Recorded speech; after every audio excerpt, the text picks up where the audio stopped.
Assalamualaikum warahmatullahi wabarakatuh. Perkenalkan, nama saya Novita Suci Ramadan dengan NPM 20401013. Saya dari Lokal 7 Manajemen. Di sini saya membuat konten video untuk memenuhi tugas dari mata kuliah kepemimpinan. Adapun tema bahasan yang saya pilih ini adalah sifat kepemimpinan. Nah, sebelum kita mengetahui nih apa-apa saja sih sifat kepemimpinan itu sendiri. Nah, alangkah lebih baiknya kita itu mengetahui nih lebih dalam apa sih itu dari kepemimpinan itu sendiri. Nah, adapun pengertian kepemimpinan ini adalah kemampuan seseorang untuk mempengaruhi, memotivasi, dan kemungkinan orang lain untuk memberikan sumbangan bagi efektivitas dan keberhasilan organisasi di mana mereka itu adalah anggotanya sendiri.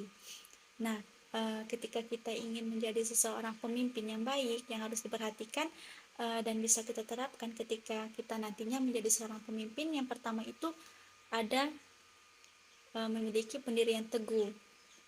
Nah, di mana kita ketika kita menjadi seorang pemimpin yang mempunyai pendirian teguh ini akan menjadi pemimpin yang bisa berjalan sesuai dengan tujuan dan visinya tanpa terpengaruhi oleh orang-orang yang ada di sekitar kita. Lalu, pemimpin harus mempunyai komitmen atas keputusan dan tindakan yang dilakukannya. Nah, bila hal ini ketika kita terapkan dalam diri kita sebagai seorang pemimpin, maka karyawan atau bawahan kita nantinya itu akan memiliki tanggung jawab yang penuh atas berbagai pekerjaan dan tanggung jawab yang ketika kita berikan. Yang kedua itu ada jujur. Nah, sifat ini ketika kita menjadi seorang pemimpin, sifat ini harus kita terapkan di dalam anggota tim atau kepada klien atas berbagai risiko yang dialami sebagai seorang pemimpin, baik itu terkait kerugian ataupun keuntungan yang didapat dari pemimpin. Nah, pemimpin ini harus memiliki sifat yang terbuka atas setiap kondisi yang dialaminya sehingga hal ini akan bisa mempererat relasi dan memperoleh solusi dari kondisi yang sedang dihadapi saat itu. Selanjutnya itu ada sifat adil. Nah, seorang pemimpin ini juga harus adil di dalam menjalankan kepemimpinannya. Nah, sifat pemimpin yang baik dan adil ini akan membuat bawahannya merasa keadilan.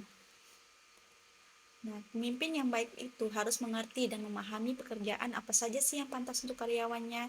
Nah, sesuai dengan batas kemampuan yang mereka miliki. Dengan karakter ini, maka seseorang pemimpin nantinya akan bisa lebih dihargai dan dihormati oleh setiap karyawannya. Yang selanjutnya itu ada sifat cerdas. Nah, ketika kita nanti menjadi seorang pemimpin yang baik, kita itu juga harus memiliki pengetahuan yang luas. Karena sebagai seorang pemimpin, kita itu harus mentransfer nih pengetahuan kita kepada setiap karyawan kita dan memberikan pengajaran pada mereka terkait pengetahuan yang mungkin saja belum mereka mengerti. Seperti itu. Selanjutnya ada sifat komunikasi yang baik. Nah, ketika menjalin komunikasi yang baik adalah karakter memimpin yang wajib diterapkan ke dalam setiap karyawannya. Dengan sering menjalin komunikasi ini, maka akan lebih memudahkan karyawan kita itu dalam mengerti akan maksud dan tujuan kita yang sesungguhnya. Nah, dengan adanya komunikasi yang baik antara pemimpin dan si karyawan, maka nantinya ini bisa mencegah terjadinya perbedaan nih pendapat dan juga kesalahpahaman yang bisa menyebabkan kekacauan di dalam sebuah bisnis. Nah, selanjutnya itu ada sifat bertanggung jawab. Nah, ini salah satu penting sebagai kita menjadi seorang pemimpin, yaitu harus bertanggung jawab. Nah, sebagai seorang pemimpin, sikap tanggung jawab ini dan mental itu adalah salah satu yang harus diterapkan di dalam setiap sifat pemimpin. Nah, setiap pemimpin itu sendiri harus siap menerima risiko yang mungkin saja terjadi dalam bisnis yang sedang kita jalankan nantinya. Nah, dalam kondisi inilah sikap dan tanggung jawab ini menjadi sangat diperlukan di dalam seseorang pemimpin. Selanjutnya itu ada sifat menginspirasi.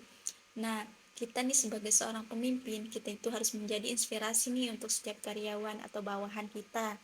Nah, sifat ini akan memberikan dampak yang positif bagi setiap karyawan kita dan bisa secara langsung memotivasi mereka atau orang lain untuk mendengarkan kita sebagai seorang pemimpin.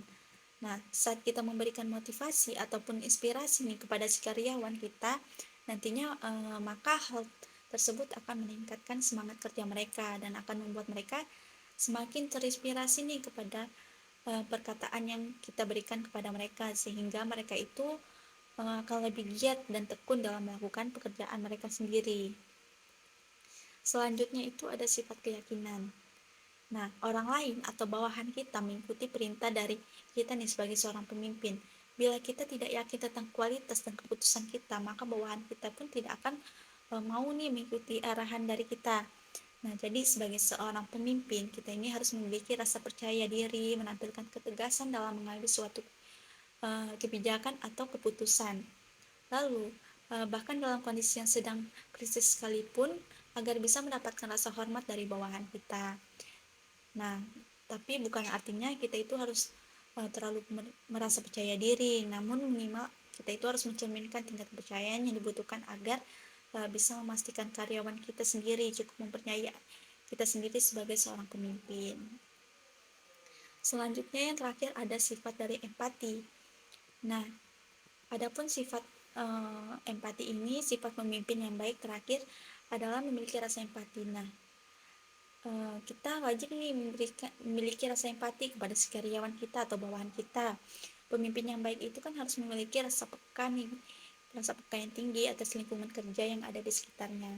Kondisi yang terjadi pada setiap karyawan harus diperhatikan secara khusus. Nah, rasa empati inilah atas berbagai masalah yang sedang dialami karyawan adalah hal yang penting yang wajib untuk dilakukan.